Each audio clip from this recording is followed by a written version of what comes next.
Chaos is by far the most entertaining and most enjoyable faction in 40k of all time. Period. You know, that's how we're starting the video. Am I biased a little bit? I don't know. Maybe if you go check the channel, go look in the banner, you'll see the World Eater art everywhere. You know, I may be a little biased, but no, what's up, guys? Angron's calmest son here. And today I wanted to talk about the ultimate argument for chaos, and what actually spurned this, this idea for me, actually, what kind of spawned in my brain. I just finished the first book of the Word Bearers Omnibus, and it was really, really good, and I highly recommend anybody go read that. But it actually got me thinking, because there's a character in there, he's a Varnus. He was an Imperial soldier, got captured, got corrupted. It goes through the whole process of forceful chaos corruption. But it kind of got me thinking, I think everyone should give chaos a try. I know that's kind of like saying you should give crack a try. You know, once you give crack a try, and I've never had crack, but you know, give crack a try, you might never get off crack. You know. But I figured we should talk about it because, funnily enough, I think a lot of people, whether it's in a joking manner or like some people might actually just legitimately believe it. They're like, oh yeah, you know, chaos is kind of whack. And to be fair, there are characters in chaos who are affiliated with chaos who are definitely one-dimensional, and I'm like, oh bro, you kind of suck. A lot of people point to, oh, Erebus. Yeah, Erebus does suck. Fuck Erebus. But, and I'm gonna say but, Erebus is also the type of character I enjoy because he's such a piece of shit, and there's really no complexity to him besides he's just a major piece of shit. Chaos is really simple, but that also allows for more creativity and freedom with the characters and stories. Like, if I'm gonna point to, let's go with, I don't know, the Dark Angels Omnibus that I picked up a while ago. We have characters who are obviously set in stone by loyalist dogma and just sort of have to operate within a loyalist perspective, which means for the Emperor, kill chaos, simple as, you know. And that is fine and good because sometimes that is what you're looking for. It's enjoyable, it's really, you know, straightforward. But then you get things like the Word Bearers Omnibus, where you have Marduk, and he's just an absolutely conniving son of a bitch. And he's fighting against other people in his own, like, coven with the Word Bearers. He's fighting against his dark apostle, Jarlek. And it's just constant back and forth and bickering, and everyone has a personality. Everybody. Like, it's sometimes in loyalist stories or even memes, anywhere where they're depicted, it's really easy to just think everyone's very static, with some notable exceptions, obviously. But it's really easy where you see some of these Marines and you're like, yeah, this is really boring because they all just act the same way. And obviously, I know in lore, you know, it's a Legion culture obviously plays into it, and they all have to act a certain way. But let's be real, are you gonna like friggin', you know, Boreas of the Dark Angels, you know, the Heavenly Angels chapter or something? Or are you gonna like, you know, Giga Chad freaking Blood Axe the Fifth, who got his name from killing 4 other Blood Axes, and now that's his name because he's Blood Axe the Fifth? That, to me, is cool. That, to me, speaks to the appeal to chaos. Chaos is just brutal, but then there's also that sense of truth to it. Now, obviously, again, this is a fictional setting, but bear with me as I dive into, you know, the mind space of someone who would be in 40k, who's not getting shot automatically on sight. Because let's be real, if I got dropped into 40k, I'm not being a space marine. I'm too old for that. I'm going to be some friggin', you know, I'm just going to be a regular dude who's getting absolutely gunned down by either, you know, a rebellion or just casually because I wasn't putting in enough shifts at the manufacturer. But anyway, that little thing aside, chaos is just interesting in the fact that, like I mentioned Varnus earlier, Varnus was sort of forcefully corrupted and then obviously gained this primordial truth that there are gods in the universe that actively do care and take an active role in your life. You can't really say that for the Emperor. Oh, the Emperor is not a god, or the Emperor is basically a quasi-warp entity at this rate. Yes, I'm aware. The Dark King, yes, whatever, dude. Get that nerd stuff out of here and make room for my nerd stuff. Chaos is primordial, and it is true. There's definitely some aspects to appeal to it. These gods do take an active interest in you, and they do care about you. But that doesn't require them to be kind, obviously. But it leads to so much more narrative leeway, if you will. Like, we get, like, you would see, let's see. If any of you have read the Night Lord's Omnibus, you see Talos, and you get to sort of see him meet with Abaddon, and they try to sway him to chaos. And so, as such, 4 representatives of the chaos gods meet.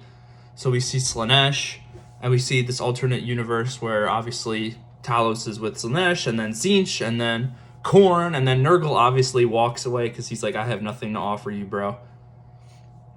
But do you see what I mean with the leeway? There's so many aspects to chaos that go hand in hand with each other that can make a character much more entertaining. Varnus was not that entertaining when he was a loyalist, but when he was dealing with the inner turmoil of seeing his whole, paradigm break before him, that the Emperor is in fact not infallible, and everything he was raised to believe is actually not true. Chaos is real.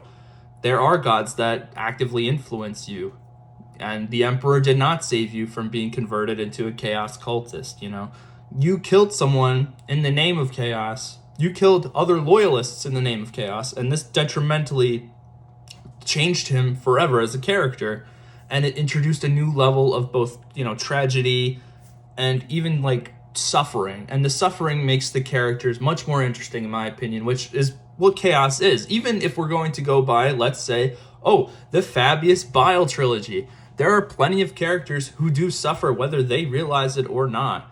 Even Lucius is a really good example of this, even though he's not really affiliated with the Bile trilogy. Lucius is constantly suffering, and he's a very entertaining character because he's such a piece of shit. But he appeals to most people, and he should. If he doesn't appeal to you, I kind of urge you to go give some of his stories a try. There is more to Lucius, but also what you see, for 90% of it is what you get. He's an asshole. He is a narcissist. He's egotistical. He's a psychopath. He's awful, but he's funny. He is a skilled warrior. He can 90% of the time back up the shit talk that he brings to the table. He is in fact that guy. He is. But that being said, he's cursed. It is not a blessing. A lot of people think this. It is not a blessing for him to constantly return to the setting. He is constantly bombarded with negative self actions from himself, as well as from the people who have killed him and had some satisfaction in it. A lot of people think, he comes back, plot armor. Plot armor, and I've said this in another video of mine, doesn't necessarily mean that it's a benefit to the character. And you could take this from the loyalist perspective as well with Cato Sicarius and even Guilliman. He has to constantly deal with the own negative self-doubts of his own thoughts that are also probably whispered to him by Slaanesh to keep him constantly achieving these new goals and sensations. But also the people who have killed him and took satisfaction in, and he takes their bodies, they stay with him. They don't just disappear. They don't dissolve into the warp. Their bodies and their soul essence are melded into his armor, constantly screaming and yelling and belittling Lucius. Remember, there's this short story where Lucius steps on a landmine and dies.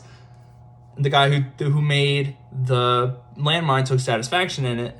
That guy's constantly there. That memory for Lucius is constantly there. That tragic, embarrassing moment for, who's for a Astartes who's lived for 10 millennia, who's experienced the heresy, who's been through magnitudes of battles that could be considered mythic now, and most loyalist Astartes weren't alive or can't even really imagine or don't even know of the battles that took place. And he's killed to a landmine. That's not going to happen in a loyalist story. That's going to happen in a chaos story. And it's funny as shit. It's hysterical. But it also adds, again, this level of suffering and depth to a character that otherwise wouldn't get it from a loyalist perspective. Because most loyalist characters, maybe barring Dante and Guilliman, I guess, because he came back in Godblight because he was going to die, but he didn't. They get plot armor and things change, but they don't, which is also sort of the setting, the whole theme of the setting, which I totally get. But chaos has so many different levels of freedom that none of the other factions do.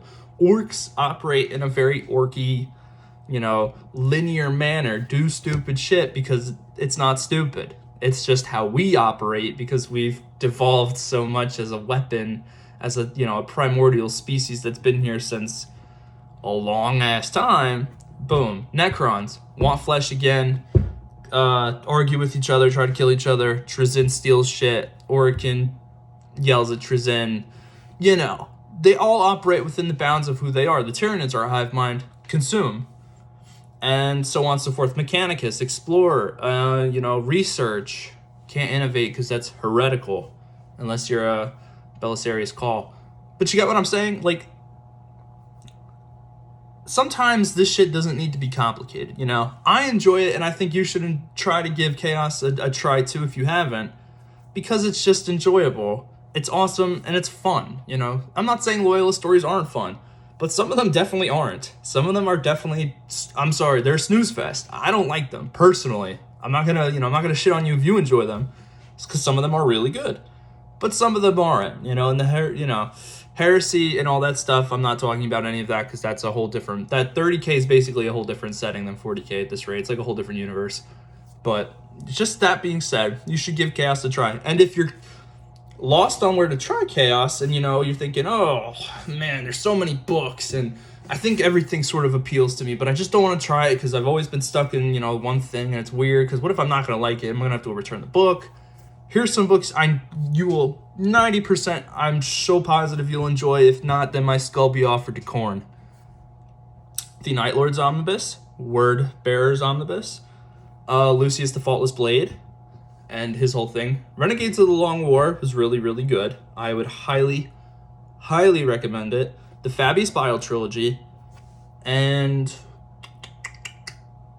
I think that's it. Betrayer's really good. I've read only a couple pages of Betrayer though. But I would seriously though highly recommend those books if you want to give Chaos a try. Chaos is awesome.